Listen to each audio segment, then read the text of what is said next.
வணக்கம் நண்பர்களே. இன்றைக்கி வந்து 25 செப்டம்பர் புதன்கிழமை. இன்றைக்கி பார்த்தீங்கன்னா வந்து 2 3 ட்ரேட் பண்ணோம். அப்புறம் நம்ம டெலகிராம்லேயும் அப்டேட் பண்ணோம். நான் வந்து கொஞ்சம் பிஸியாக இருக்கிறதுனால கொஞ்சம் ட்ரேடிங் வந்து ரொம்ப கம்மி. அன்றைக்கி ஒரு செய்தி வந்துருந்துச்சு மணி கண்ட்ரோலில், நீங்கள் பார்த்துருப்பீங்க. நான் அதை போஸ்ட் பண்ணால் தான் இப்போ நீங்கள் ஸ்க்ரீனில் பார்க்குறீங்க. 93% ஆஃப் இண்டிவிஜுவல் ட்ரேடர்ஸ் வந்து F&O பண்ணுறவங்க லாஸ் பண்ணுறாங்கன்னு. போன வருஷம் அது 90யாக இருந்தது, இந்த தடவை 93. அதுக்கு முக்கிய காரணம் அவங்க சொல்லியிருக்கிறது, இதுக்குள்ளே போய் படித்து பார்த்தீங்கன்னா தெரியும். ஆல்கோ ட்ரேடர்ஸ் வந்து மெஷினில் யூஸ் பண்ணுறாங்க, அதனால் வந்து ரீட்டைல் இன்வெஸ்டர்ஸ் வந்து ரொம்ப லூஸ் பண்ணுறாங்க அப்படின்னு சொல்லி போட்டிருந்தாங்க. அந்த பர்சன்டேஜ்லாம் போட்டிருந்தாங்க, நீங்கள் பார்த்துருப்பீங்க. அதனால் நம்ம வந்து F&O ட்ரேடிங்கை வந்து கண்டினியூ பண்ணுமா அப்படிங்கிறத நம்ம வந்து கண்டிப்பாக முடிவு பண்ண வேண்டிய சூழல் இது. ஏன்னா நம்ம 5 லட்சம் விற்றேன், 10 லட்சம் விட்டுட்டேன் அப்படின்னு நம்ம சொல்லிக்கிட்டே இருக்காங்க. ஆனால் வந்து அதை நம்ம திரும்ப லாஸ் ரெக்கவரி அப்படிங்கிற ஒரு சொல்ல கேட்டாலே எனக்கு ரொம்ப அலர்ஜி. ஏன்னா அப்படி வந்து பண்ணவே முடியாது. 10 லட்சம் போனால் போனது தான், 5 லட்சம் போனால் போனது தான். அதை திரும்ப ரெக்கவரி பண்ணி மேலே வந்ததெல்லாம் விரல் விட்டு எண்ணிடலாம். அதனால் இதை கண்டினியூ பண்ணுறத விட இன்வெஸ்ட்மெண்ட் மாதிரி போகிறது தான் பெட்டர். நான் வந்து ஒரு 2005 வந்து ஒரு மியூச்சுவல் ஃபண்டு வந்து மாதம் 500 வந்து போட்டேன். அப்புறம் கொஞ்ச நாள் அதை நிறுத்திட்டேன். இன்றைக்கி அந்த ஸ்டேட்மெண்ட்டை எடுத்து பார்க்கும்போது எனக்கே ரொம்ப ஆச்சரியமாக இருந்துச்சு. அதை நான் அடுத்த வீடியோ ஒன்று தயார் பண்ணி போடுறேன். இப்போயும் நான் வந்து மியூச்சுவல் ஃபண்டு கொஞ்சம் கொஞ்சமாக இன்வெஸ்ட் பண்ணிக்கிட்டு இருக்கேன். அதையும் உங்களுக்கு வந்து சொல்கிறேன். அந்த ஒரு 20 25 வயசு 30 வயசுக்குள்ளே இருக்கிற நீங்கள்லாம் அதை வந்து செய்யுங்க. ட்ரேடிங்கை நிறுத்திட்டு அதை செய்யுங்க.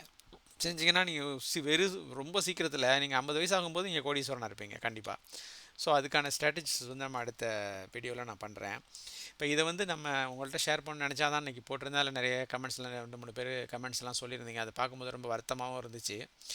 அதுக்கப்புறம் ட்ரேடிங்லாம் போச்சு. இன்றைக்கி வந்து பார்த்திங்கன்னா ஒரு 2 ட்ரேட் பண்ணியிருந்தேன். இந்த 2 ட்ரேடில் ஆல்மோஸ்ட் ஒரு 10K ப்ராஃபிட் இருந்துச்சு.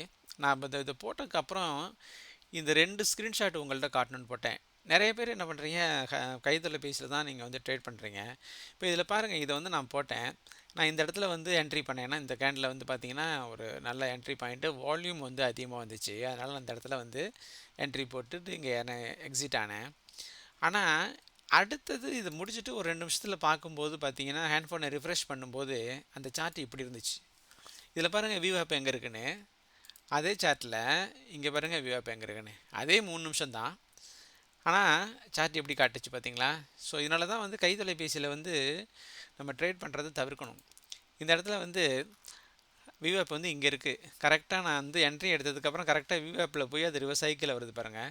அது எப்போ கட் பண்ணி மேலே போதோ அப்போ தான் நம்ம ட்ரேட் எடுக்கணும். உங்களுக்கு தெரியும், இந்த இடத்துல இப்போ நீங்கள் கட் பண்ணி இங்கே எடுத்திருந்தா இன்றைக்கி அது 152 வரைக்கும் போணுச்சு. ஸோ அந்த சார்ட்டை கூட நான் இங்கே போட்டிருந்தேன் கீழே, இங்கே பார்த்தீங்கன்னா தெரியும்.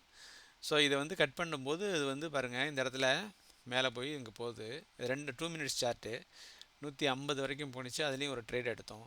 ஸோ இந்த வால்யூம்ஸை வச்சு பார்த்து தான் நம்ம வந்து இந்த ட்ரேட் இன்றைக்கி எடுத்தேன். ஆனால் வந்து சில கைத்தொலைபேசியை பயன்படுத்தும் போது இந்த மாதிரி சிக்கல்கள் இருக்குது. அதனால தான் நான் வந்து கைத்தொலைபேசியை பயன்படுத்த வேண்டாம் அப்படின்னு சொல்கிறது. ஸோ இன்றைக்கி 25,700 வந்து அக்டோபர் புட் ஆப்ஷன் வந்து 228க்கு விற்றுருக்கோம். ரிஸ்க்கான ஒன்று தான், ஏன்னா இது வந்து பிளைன் வெண்ணிலா. ஸோ எப்போ வேணாலும் அடி வாங்கிறதுக்கு தயாராக இருக்கணும்.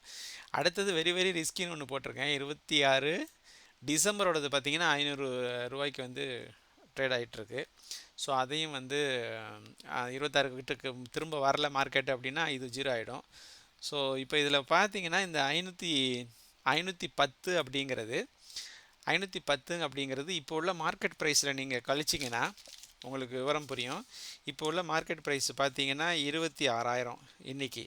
அதில் 510 வந்து கழிச்சிங்கன்னா 25,490க்கு மார்க்கெட் போணுச்சுன்னா தான் உங்களுக்கு வந்து டிசம்பருக்குள்ளே இந்த இடத்துக்கு போனால் தான் மார்க்கெட் வந்து நமக்கு வந்து நஷ்டத்தை கொடுக்கும். அப்படி அங்கே போகலை அப்படின்னா 25,500 வரைக்கும் நமக்கு வந்து ப்ராஃபிட்டில் தான் இருக்கும் எங்கே க்ளோஸ் ஆனாலும். ஸோ அதை பார்த்துங்க. ஆனால் இது வந்து ரொம்ப ரொம்ப ரிஸ்கி ட்ரேடு. நான் அக்டோபர் வந்து ஏன் வந்து இதை வந்து இன்றைக்கி விற்றேன் அப்படின்னா, நான் ஏற்கனவே பார்த்திங்கன்னா உங்களுக்கு வந்து என்னுடைய பொசிஷனில் பார்த்தா தெரியும். பொசிஷன் எங்கே இருக்குது, எங்கே பார்ப்போம். ஓகே, இதில் பார்த்தீங்கன்னா தெரியும், நான் வந்து அக்டோபரில் வந்து ஒரு 25,000 புட் ஆப்ஷன் வந்து விற்று வச்சுருந்தேன். அது வந்து இன்றைக்கி வந்து நம்ம புக் பண்ணோம் ஒரு 25K ப்ராஃபிட் கிடச்சிது. அதனால் அதை விற்றுட்டோம். அது வந்து உங்களுக்கு இன்ஃபோவில் போய் பார்த்தா தெரியும். இது வந்து விற்ற ப்ரைஸ் வந்து 179க்கு விற்றது 300 குவான்டிட்டி. ஸோ இன்றைக்கி வந்து 94க்கு அதை புக் பண்ணியாச்சு. ஸோ நமக்கு வேல்யூ பார்த்திங்கன்னா இது இப்போ ப்ராஃபிட் கிடச்சது வந்து 25K கிடச்சிது. ஸோ இதை நம்ம வந்து 25,000க்கு மார்க்கெட் டைம் அக்டோபர் மாதம் போகாது அப்படிங்கிற ஒரு நம்பிக்கையில் நம்ம என்ன பண்ணியிருப்போம், மேலே வந்திருக்கோம். ரொம்ப எங்கே வந்திருக்கோம் அப்படின்னு பார்த்தீங்கன்னா 25,000 அக்டோபர் 700 வந்து 250 விற்றுருக்கோம் 227க்கு. ஸோ அதோட 800 ப்ராஃபிட் இருக்குது. டிசம்பர் பாருங்கள் 26,542க்கு விற்றது அது.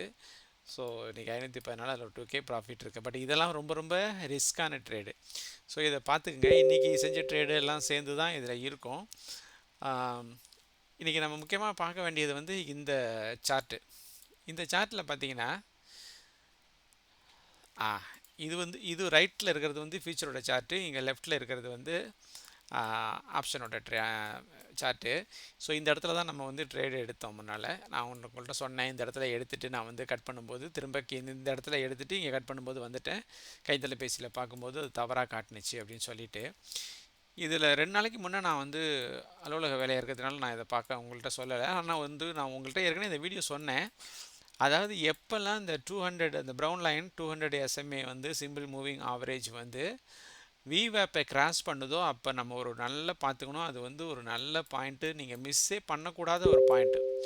அப்போ வந்து மார்க்கெட் வந்து சூட்டப் ஆகும். இப்போ பார்த்தீங்கன்னா இந்த இடத்துல எவ்வளோ சூட்டப் ஆகிருக்கு அப்படின்னு பார்த்தீங்கன்னா 32 ரூபாய்க்குலேருந்து கிட்டத்தட்ட 104 ரூபா வரைக்கும் போயிருக்கு. ஸோ கிட்டத்தட்ட 70 பாயிண்ட்டு ஜம்ப் ஆகிருக்கு. அது அந்த மாதிரி தான் இந்த 200ம் அதுவும் விவேப்பும் கிராஸ் பண்ணும்போது மிகப்பெரிய ப்ராஃபிட் கிடைக்கும். பொறுமையாக உட்காந்துருக்கணும். ஓடு மீன் ஓட ஒரு மீன் வருமானமும் மறைத்தரையில் வாடி இருக்குமாம் கொக்குன்னு சின்ன வயசில் படிச்சிருக்கோம் இல்லையா? அந்த மாதிரி ஓடு மீன் ஓட பெரிய நமக்கு அந்த ஆப்பர்ச்சுனிட்டி கிடைக்கிற வரைக்கும் நீங்கள் பொறுமையாக காத்திருந்தீங்கன்னா இந்த மாதிரி ஆப்பர்ச்சுனிட்டி வரும்போது ட்ரேட் பண்ணலாம். இன்றைக்கி அந்த மாதிரி தான் ஒரு ஆப்பர்ச்சுனிட்டி வந்துச்சு. ஆனால் இது வந்து SMA பார்த்திங்கன்னா மேலே போயிடுச்சு. அதுக்கப்புறம் அது வந்து அதை கட் பண்ணும்போது பாருங்கள் எவ்வளோ அக்ரெசிவாக கட் ஆகிருக்குன்னு. ஸோ இங்கே பார்த்தீங்கன்னா விவேப் கீழே இருக்குது. நம்ம செட்டப்பு இதை பற்றி கவலைப்பட தேவையில்லை. ஸோ எப்படி இருந்தாலும் அது மேலே தான் இழுக்கும். கீழே போனால் இது கீழே இருந்துச்சுன்னா மேலே உள்ள கேண்டில் ஸ்டிக்கை கீழே இழுக்கும். அது மேலே போயிடுச்சுன்னா கீழே உள்ள கேண்டில் ஸ்டிக்கை இது மேலே இழுக்கும். ஸோ இப்படி இதுதான் நடக்க போகுது, நமக்கு தெரியும். அதனால் வேல்யூமை வச்சு தான் இந்த ட்ரேட் நடந்தது. நாளைக்கு வந்து 26,000க்கு மேலே தான் மார்க்கெட் இருக்கும் அப்படின்னு சொல்கிறாங்க. என்ன வேணாலும் நடக்கலாம். ஸோ இதான் இந்த வீடியோ. நம்ம மியூச்சுவல் ஃபண்டை பற்றி அடுத்த வீடியோவில் பேசுவோம். நன்றி, வணக்கம்.